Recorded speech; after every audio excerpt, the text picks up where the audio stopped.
Hello friends, welcome to Polity Simplified.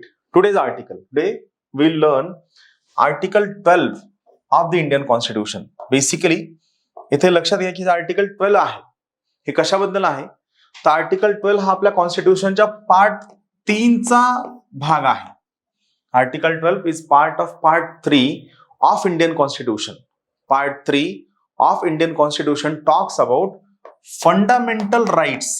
लक्षात घ्या आपल्या कॉन्स्टिट्यूशनच्या पार्ट 3 मध्ये काय आहे, फंडामेंटल राईट्स, मूलभूत हक्कांबद्दल सांगितलेलं आहे, ज्यांचा मेन उद्देश आहे to establish a political democracy. राजकीय लोकशाही प्रस्थापित करणं हा याचा मेन पर्पज आहे.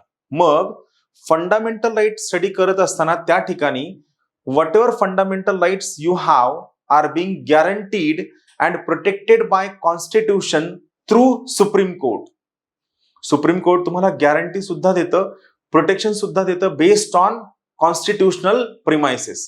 मग हे होत असताना तुमचे फंडामेंटल राईट्स काढून घेण्याचा प्रयत्न, व्हायोलेट करण्याचा प्रयत्न, त्यांना डॅमेज करण्याचा प्रयत्न किंवा ब्रेकडाऊन करण्याचा प्रयत्न जर कोण करत असेल तर ते आहे those who are in power.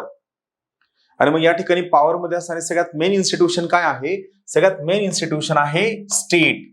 इथं हा जो वर्ड आहे स्टेट, हा word state is not equal to राज्य.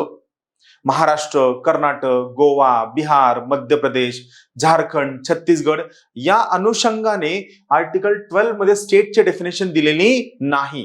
या ठिकाणी स्टेट म्हणजे काय, स्टेट म्हणजे राज्य संस्था. और इन सिंपल टर्म, सगळ्यात सोप्या भाषेमध्ये सांगतो, आपण स्टेटचे डेफिनेशन स्टडी करणार आहोत, मात्र एक सिंपली सांगतो, स्टेट म्हणजे या पर्टिक्युलर केसमध्ये ऑथॉरिटी. थोडक्यात कोणकोणत्या ऑथॉरिटी आहेत ज्या ऑथॉरिटी तुमच्या फंडामेंटल राईट्सला व्हायोलेट करू शकत नाहीत, तुमच्या फंडामेंटल राईटला ब्रेकडाऊन करू शकत नाहीत, तुमच्या फंडामेंटल राईट्सला टेक अवे करू शकत नाहीत, त्यांचे डेफिनेशन आर्टिकल 12 मध्ये आहे. So basically article 12 talks about definition of state किंवा राज्य संस्था, ज्याचा वापर इथून पुढे सगळ्या कॉन्स्टिट्यूशन मध्ये होणार आहे, त्याबद्दलचे डेफिनेशन आर्टिकल 12 देतं. इथून पुढे जे सगळे पार्ट्स या ठिकाणी कॉन्स्टिट्यूशन मध्ये वापरले जातील त्या सगळ्या ठिकाणी असं सांगण्यात आलेलं आहे की जेव्हा कधी स्टेट या शब्दाबद्दल तुम्हाला कन्फ्युजन असेल, डाऊट असेल, अँबिग्विटी असेल, ओव्हरलॅपिंग असेल, तर त्या केसमध्ये आर्टिकल 12 मध्ये जी स्टेटची डेफिनेशन दिलेली आहे त्याला रेफर करा असं सांगितलेलं आहे. सो लेट सी की डेफिनेशन नेमकी काय आहे. इथे लक्षात घ्या स्टेट काय म्हणतं. सी इन दिस पार्ट म्हणजे part 3 of Indian constitution, unless the context otherwise requires, म्हणजे जर तुम्हाला काही माहित नसेल तर the state includes, म्हणजे स्टेट मध्ये काय काय येतं, state includes government and parliament of India, त्यानंतर the government and legislature of each state and all local authorities or other authorities within the territory of the India or under the control of the government of India.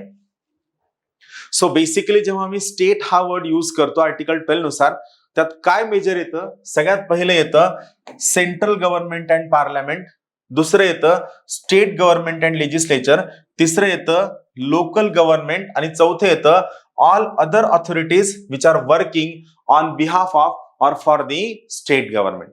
हे कशामध्ये येतं, article 12 मध्ये येतं. मी याला थोडं simplify करतो की यात नेमकं काय काय येतं. लक्षात घ्या जेव्हा आपण स्टेट हा वर्ड यूज करू त्यात काय काय यायला हवं. सगळ्यात पहिला आहे Lok Sabha plus Rajya Sabha plus president of India plus prime minister plus council of minister आणि यांच्या अंडर काम करणाऱ्या सगळ्या ऑथॉरिटीज. सोबत काय येतं, विधानसभा plus Vidhan Parishad plus governor, chief minister and council of minister, हे सुद्धा स्टेटमध्ये येतं. त्यानंतर काय येतं, लोकल गव्हर्नमेंट. आता लक्षात घ्या आपल्याकडे लोकल गव्हर्नमेंट कोणतं आहे, दोन टाईपचं आहे.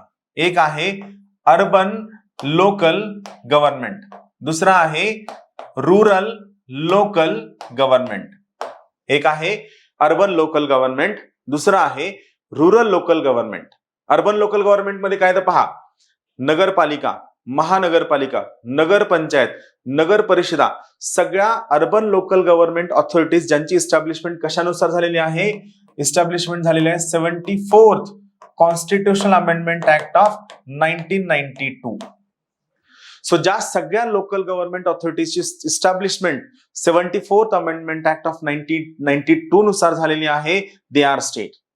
सोबत रुरल लोकल गव्हर्नमेंट यात काय येतं, यामध्ये ग्रामसभा, ग्रामपंचायत, पंचायत समिती, जिल्हा परिषद और नगर पंचायत. नगर पंचायत 74th मध्ये येतं, और नगर पंचायत ज्याचं इस्टॅब्लिशमेंट कशानुसार झालेलं आहे, 73rd constitutional amendment act of 1992.